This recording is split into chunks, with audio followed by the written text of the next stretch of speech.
I respectfully greet our friends and brothers from all around the world who have turned their eyes and hearts to our country, whose hearts beat with ours. I am pleased to be with you after Eid al-Adha despite all the troubles, conflicts, and oppression in our immediate environment. We, as a nation, left Eid al-Adha behind in peace, tranquility, and security. On this occasion, I once again wholeheartedly congratulate our dear nation and the Islamic world on Eid al-Adha. I pray to God to bring us to the holidays that we will truly experience by sacrificing their animals and sharing the blessings of the holiday with their families, neighbors and friends with the good deeds they do. Together with our 81 provinces, from Africa to Asia to the farthest corners of our heart geography, extending the helping hand of our nation and reviving these blessed days. I say may Allah be pleased with all our brothers by fulfilling their obligations. I pray to God with all my heart that our citizens who have started to return to our country may make their pilgrimage honorable and acceptable on this occasion. I also convey my love to our Palestinian brothers and sisters who are trying to celebrate the Eid al-Adha. In the Palestinian territories, especially in Gaza and the West Bank under the vile attacks of Israel, under various impossibilities. I congratulate the relevant institutions of our state as well as our foundations, associations, and philanthropists for not leaving the Palestinian people alone on this holiday despite some heedless people among us. Our nation has not forgotten itself in a way that befits it. Thank God, on this holiday too, it has not forgotten the oppressed and has strived to fulfill its duty of brotherhood, believing in the blessing of sharing and the power of solidarity throughout the holiday. I would like to congratulate our security forces who work selflessly for the safety and peace to our brothers who lost their lives due to traffic accidents, and may Allah have mercy on our wounded and grant patience to those who lost their relatives. This year we really made an intensive effort to prevent loss of life. We made our gendarmerie and security units were on the field day and night, and millions of our citizens travel safely, comfortably, and in a way that is necessary to meet the increasing demand in air and railways. Measures were taken. See, here are some striking figures I want to share with you, esteemed members of the press. Between June 4th to 9th, 16.3 million vehicles passed through our highways. In other words, more than half of the total number of vehicles in our country were on the roads, high-speed trains, main line and regional trains and urban rail systems. A total of 2,783,000 people used them. In our airports, we bid farewell to 3.9 million passengers from the project stage to the opening, the subject of many unfair criticisms. Istanbul Airport, we served 1,152,000 passengers. Esenboga Airport used by 189,470 passengers in the same period. Antalya Mugla Milis Bodrum and Dalaman. And Aydın Adnan Menderes, our airport's passenger records were broken on different days. We have seen the importance of the huge investments we have made for the development of our transportation infrastructure. In this process, we continue to add new links to our investment chain. In this area, Ankara Kirakale Korum Samsun Fast, we laid the foundation of the Delice Korum stage of the railway project 2 days ago. When our planned line, suitable for 200 km per hour, is completed, Ankara Kirakale Korum uninterrupted high-speed train connection will be provided. Korum Ankara will be reduced to 1 hour 15 minutes. With the completion of the Samsun sections, Ankara travel time between Samsun will be 2.5 hours. 12 million passengers and 14 million tons of freight will be carried annually with this line, God willing. We will combine Samsun Port with Mersin Port. Istanbul and Çanakkale Straits will ease the freight traffic. Turkey will become a part of global trade logistics. We will make it a center of 5 stations, 8 tunnels, 26 bridges and viaducts, and 16 overpasses. We plan to put it into operation in 2029 during the fiscal administration elections. I hope that our line will be beneficial to our cities. In advance, we are slowly seeing the rewards of the efforts we have given to the defense industry.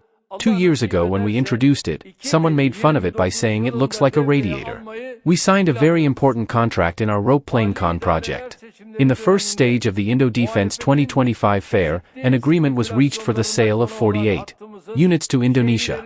I hope that this historic agreement, which totals approximately $15 billion, will also be auspicious for our country, our defense industry and our Indonesian brothers.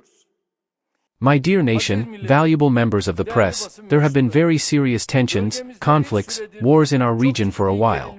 Russia-Ukraine war continues with its severe consequences, wearing out both sides. Tensions between Pakistan and India, may it not last too long with the dimension of conflict. Due to the power of the parties, it maintains its potential danger. The genocide committed by Israel in Gaza before the eyes of the whole world and the reckless actions it has carried out in Lebanon and Syria make all our hearts bleed. The same Israel has now launched an attack against our neighbor Iran, launched under the pretext of targeting Iran's nuclear facilities, actually has very comprehensive and insidious aims. It is becoming better understood every passing day. We have argued from the very beginning that the discussions regarding Iran's nuclear program should be carried out at the negotiation table. And today, too, we are at the same point. Since Friday, both we personally and our foreign minister have been conducting intense diplomacy traffic to stop the conflicts. American President Mr. Trump, Iran President Mr. Pezeshkian, Russia President Mr. Putin, Egypt President Mr. Sisi, King of Jordan Mr. Abdullah, Saudi Arabia Crown Prince Mr. Mohammed bin Salman, Prime Minister of Pakistan Mr. Sharif, Syria President Mr. Shara, Sultan of Oman Mr. Tariq, Emir of Kuwait Mr. Sheikh Mishal, Iraq Prime Minister. I met with many leaders, including Mr. Sudani. In these meetings, we drew attention to the threats and dangers posed by Israel's aggression, which has now reached the level of banditry, to our entire region. We stated that the solution to the problem is possible with diplomacy and dialogue. We are ready to do whatever is necessary, including facilitation. We clearly conveyed it is very important to know that the issues can be solved in the meantime with weapons, destruction, blood, chaos without differentiating between civilians and soldiers incoming. What trying to solve everything with bombing will lead to in the future, nobody can predict.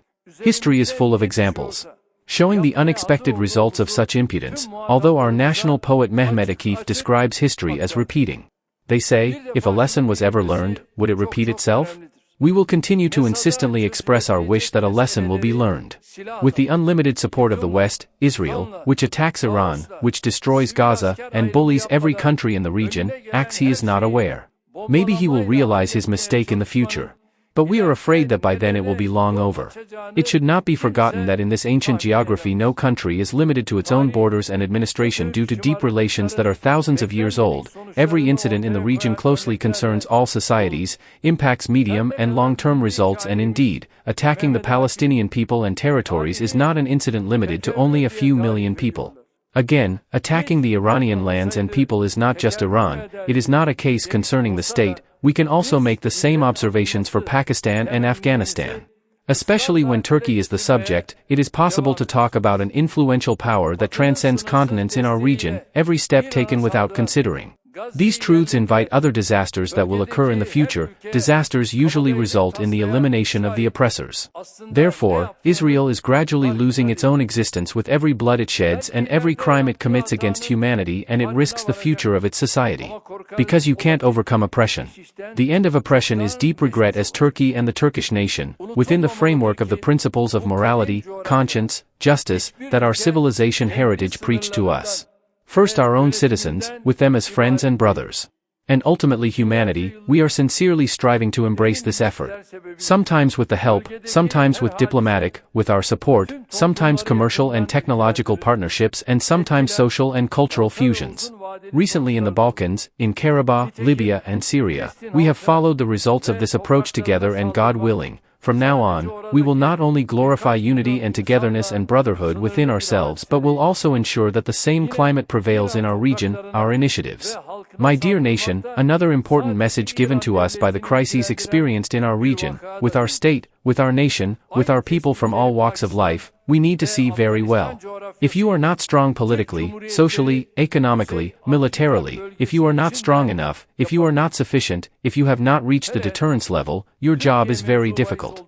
At any moment someone who sees himself stronger than you, can punch you, can subjugate you, can tie you to a vehicle, can reduce you to a humiliating situation. As a nation, we have the character to prefer to die, rather than live with such shame. As I said before, rather than live dishonorably above the ground, under the ground with honor we prefer to sleep. We have put forward this will many times in our history full of struggle. Of course, we do not want to fall into this situation. It is not possible with words, literature that does not leave any ash in the grill.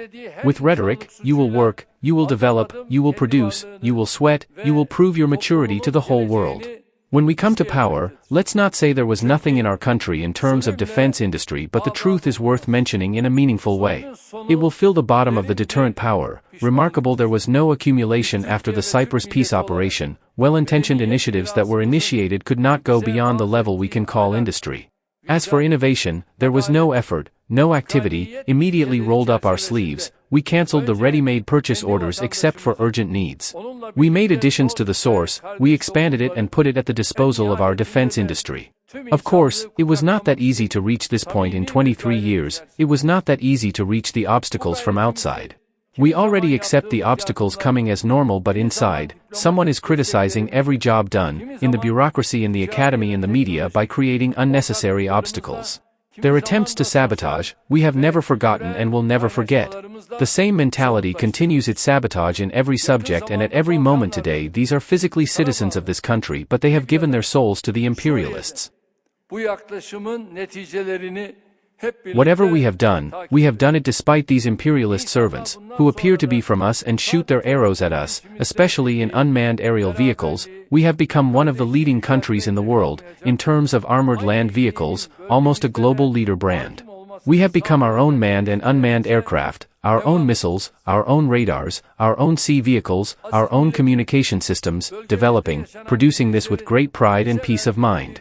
I would like to state that the most difficult is now left behind as waste, product design, software, hardware, and other elements to the production stage.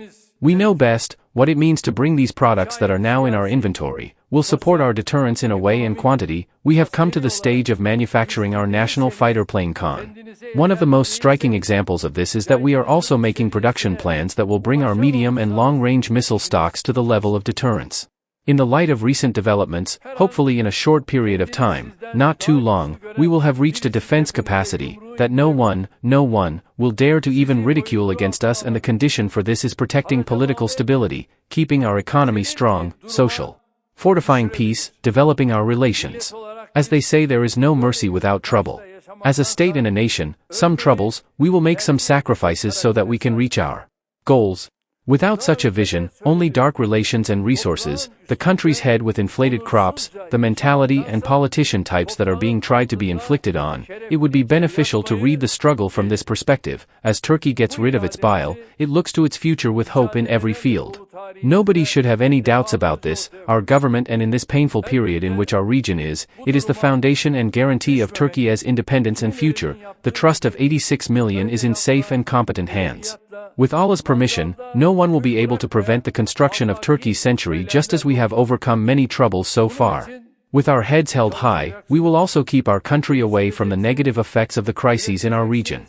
Our country's political and social polarization, through street and tension politics, with empty patriotic rhetoric to be weakened, is not in anyone's interest in this country.